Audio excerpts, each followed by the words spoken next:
Jadi sekarang perjalanannya Cik Christine sekarang memang sedang belajar pokoknya.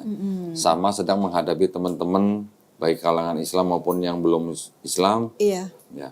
Jadi gini, kok ada teman saya, dia itu tadinya Muslim, terus sempat murtad, terus kembali lagi menjadi Muslim. Dalam perjalanan dia menjadi seorang nonis, dia bahkan sampai sekolah dan udah sampai master. Widih, nggak dulu yang murtadin Cik Christine? Bukan. Kirain. Cuma teman seperjuangan dulu lah gitu, teman satu organisasi gitu. Iya. Dan dia kasih tahu gini sih, kasih tips yang membuat saya oke, akhirnya kayaknya memang lebih baik langkah ini yang saya ambil. Jadi buat yang mualaf dan mualafah gitu mungkin akan menghadapi hal yang sama, mungkin menghadapi social justice. Jadi yang pertama no condemnation. No condemnation. Terus juga no clarification. Maksudnya nggak perlu. Nggak semua orang itu nggak semua orang yang protes itu perlu kita jelaskan gitu loh Pak ya. Karena dengan aku sih terlalu percaya ya kok dengan berubahnya seorang untuk lebih berserah, kembali ke fitrah dan memperdalami apa yang dia percayai, itu akan mengubah pribadi orang itu menjadi lebih baik sih. Jadi dengan sendirinya kalau buat aku tanpa kita harus melakukan pembelaan diri gitu, kehidupan kita sendiri juga akan berbicara gitu. Itu aja. Tapi itu dulu teman satu organisasi ketika dia sedang murtad atau ketika dia Muslim? Kan sekarang udah Muslim lagi. Enggak, dulunya.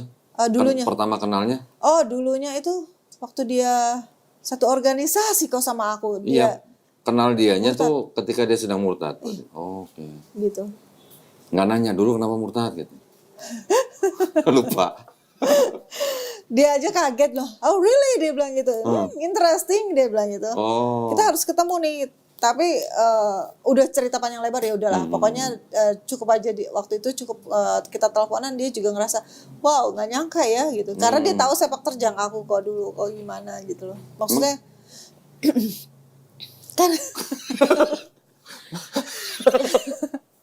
di masa yang sebelum saya menjadi mualafah gitu loh kok gitu. Berarti yang Kristi juga tahu dong sepak terjang Cik Christine dong berarti. Nggak tahu deh kalau dia tahu apa enggak, cuman udahlah kok jangan. Iya. Kan dia yang mancing. Yang pertama ngomong sepak terjang kan dia bukan gua. Ada jejak-jejak digitalnya sih yang dulu, tapi saya udah nggak mau buka lagi, udah nggak mau itu lagi. Iya. Yang penting sekarang kita ngeliat ke depan. Betul. Iya. Kalau ngeliat ke belakang nanti kejedot. Betul kok. Iya. Ngeliat ke belakang ntar blackout lagi ntar ya. Wah udahlah, udah tidak lagi itu. Tidak boleh lagi. Ya.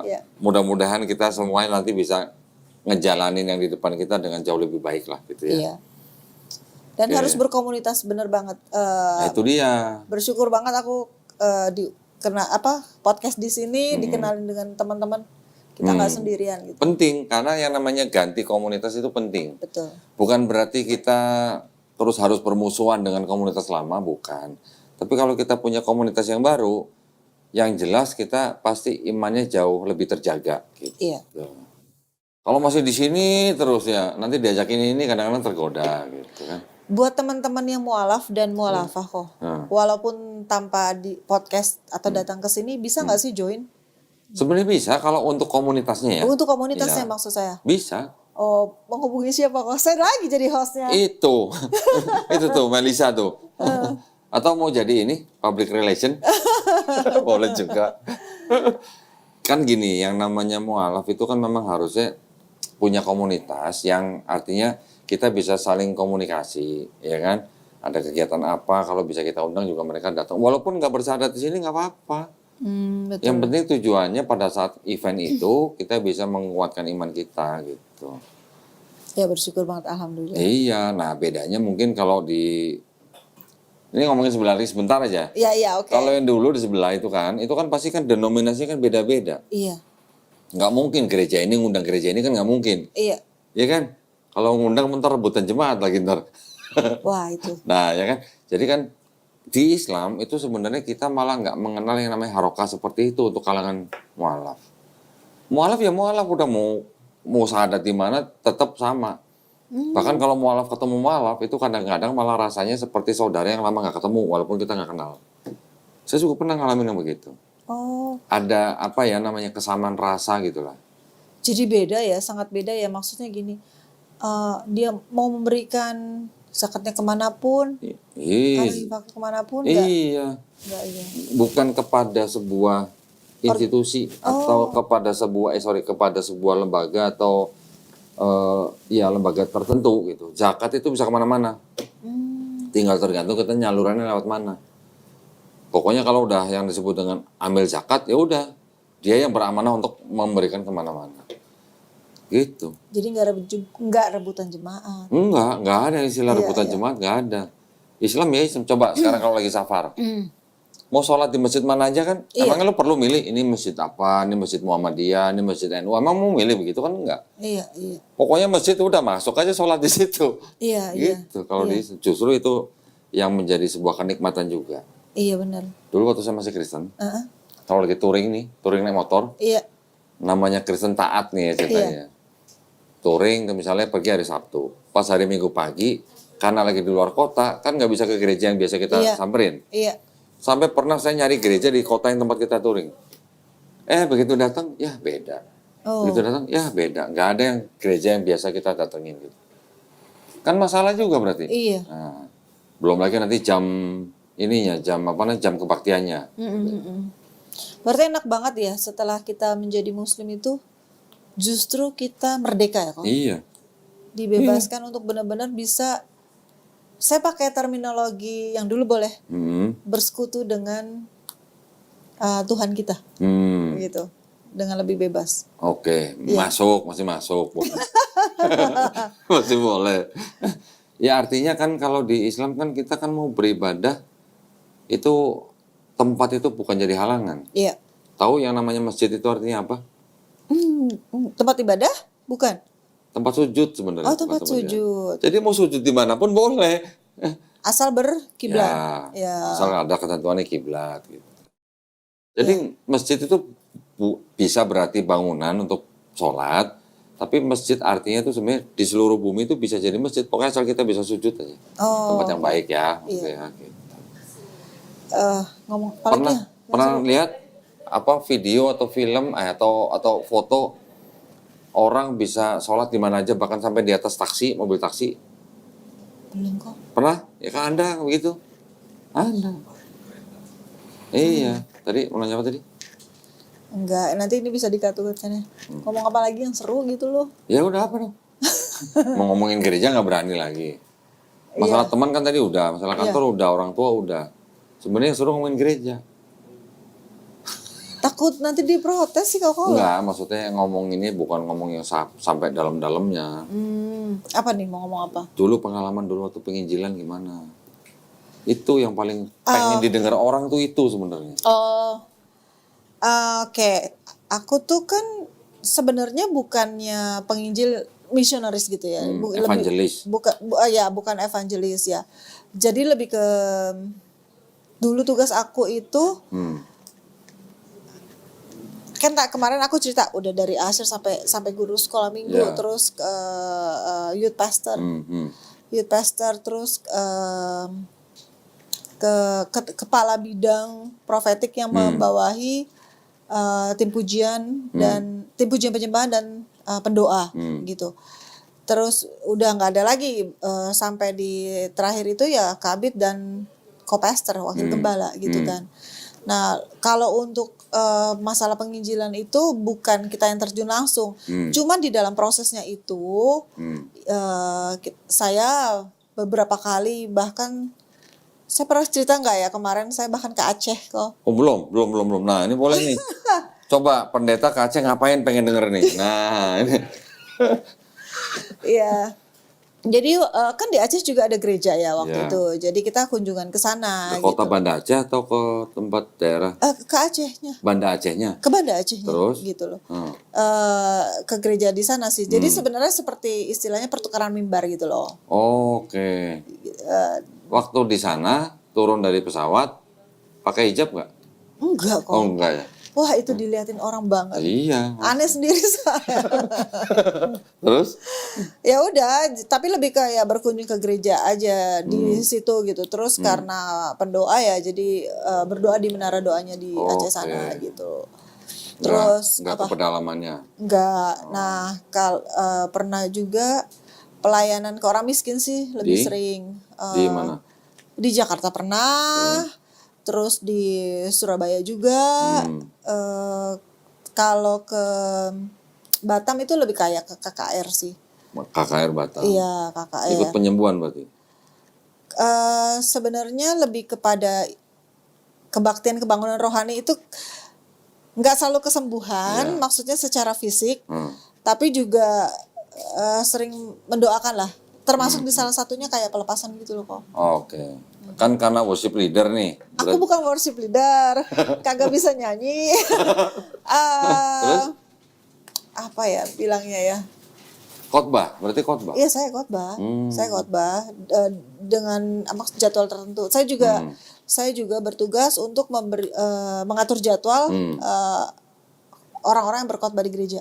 Oh, yang ngatur jadwalnya. Iya, termasuk juga yang misalkan ada khotbah yang dari luar negeri gitu loh. Oke, termasuk yang transfer nggak? Itu bendahara Oh, sih. bendahara. Kirain yang ikut transfer. Oh, termasuk kalau ada pengkhotbah dari luar negeri. Iya, dari Amerika, India. Jadi penerjemahnya ya. Iya, saya juga kalau lagi nggak ada penerjemah, saya ikut menerjemahkan. Berarti rutin itu? Apa? Kalau pengkhotbah yang dari luar negeri itu memang rutin diundang?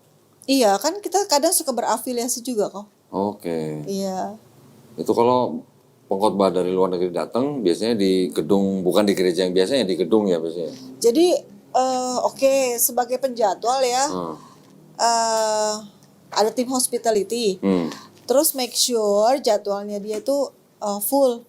Jadi antara pelayanan di gereja juga pelayanan di tempat-tempat gereja lain gitu. Nah kalau misalkan kita mau bikin kayak KKR, tergantung dari size-nya gitu loh. Tergantung dari dananya juga. Jadi mau nyewa tempat yang sebesar apa dengan kapasitas berapa gitu loh. Ngomong-ngomong soal dana, berarti galang dana nggak? Iya. Ya nggak apa-apa, ini kan fair-fairan aja. Kita di Islam juga galang dana, nggak ada masalah. Ya berarti sama lah ya. Sama. Ngomongin perpuluhan? Jangan ya. Itu sangat sensitif. Iya. Ya udah. Berarti apa lagi kira-kira mau diceritain? Udah ya. Udah mau sejam sih. Iya. Cukup iya. Nanti kan juga ada editing-editingnya. Iya. Ada apa lagi yang mau diceritain? Udah kok. Struktur organisasi udah cukup? Nggak usah? Apa? Organisasi? Nggak perlu lah ya. Jangan. Terlalu sensitif lah. Oke, berarti boleh dong. Apa? Pesan lagi nih. Aduh. Iya namanya tamu kan harus kasih pesan dong. Apa pesan kue tiaw, apa pesan mie ayam? Apa ya pesannya untuk apa nih yang sudah mualaf? Ya dua-duanya, yang belum muslim. Atau pesan buat mamanya lagi. Ma, Kristen udah muslim mah gitu dong. Untuk yang para mualaf, ya itu tadi. Bagus ya, cari komunitas ya. Iya harus mencari komunitas dan pasti ada entah itu dari suara-suara yang mencoba menuduh gitu loh. Jangan merasa tertuduh. Dan mungkin ada beberapa pihak yang tidak perlu untuk dijelaskan karena waktu akan menjawab dengan sendirinya dengan perubahan hidup kita. Terus apa lagi? Tadi bagus tuh tadi contohnya.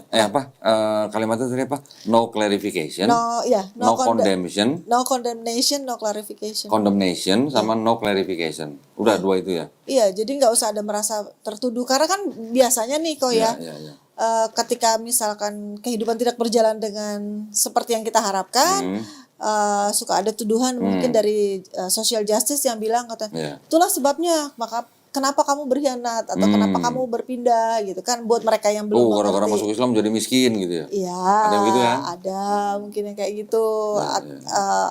Seperti as if gitu kayak dikutuk gitu. Jadi tetap kuat, saudara dan saudari seiman sekarang aku bilangnya. Tetap kuat dan terus berkomunikasi. Siap. Alhamdulillah, keren nih, pesannya penting ya. Ini khususnya buat mualaf ya. Jadi jangan sampai nggak punya komunitas. Betul. Ya, karena kalau tetap di komunitas lama itu beresiko tinggi. Bukan berarti kita harus membenci komunitas lama, tapi kalau punya komunitas baru yang sama-sama mualaf atau yang di dalam lingkungan Islam itu akan jauh lebih baik. Betul. Ya, baik. CC nih berarti nih. Mei Si guan Kristen shi. nih, Mei guan shi. pinter ya bahasa Mandarin ya? Enggak sih, cuma tahu itu aja. Oh, kalau pengkhotbah dari Cina gitu terjemahkan pakai bahasa Mandarin? Bukan, saya yang bahasa Inggris kok. Oh, bahasa Inggris. Kalau gua taunya cuma CC doang. Baik, barakallahu fikum ya. Terima kasih banyak atas perhatiannya buat para pemirsa. Mudah-mudahan nih part 2 nih juga tambah menambah iman kita, tambah membentengi akidah kita ya. Buat para pemirsa juga yang ingin mendukung perjuangan dakwah kami, khususnya untuk membina para mualaf, dipersilahkan untuk mengirimkan ke Bank Muamalat dengan nomor rekening Sacap sampai. Udah tahu dia. Alhamdulillah ya, atas nama Yayasan Kadam Mualaf Indonesia. Dan buat para pemirsa yang ingin konfirmasi bisa ke nomor handphone 0813 9883 7007. Barakallahu fikum, semoga partisipasi para pemirsa diterima di sisi Allah Subhanahu wa taala sebagai amal jariah ya. Amin ya rabbal alamin. Baik, kita pamit undur diri. Wabillahi taufiq wal hidayah. Wassalamualaikum warahmatullahi wabarakatuh. Terima kasih ya, Cek Kristen ya. Terima kasih. Barakallahu fikum.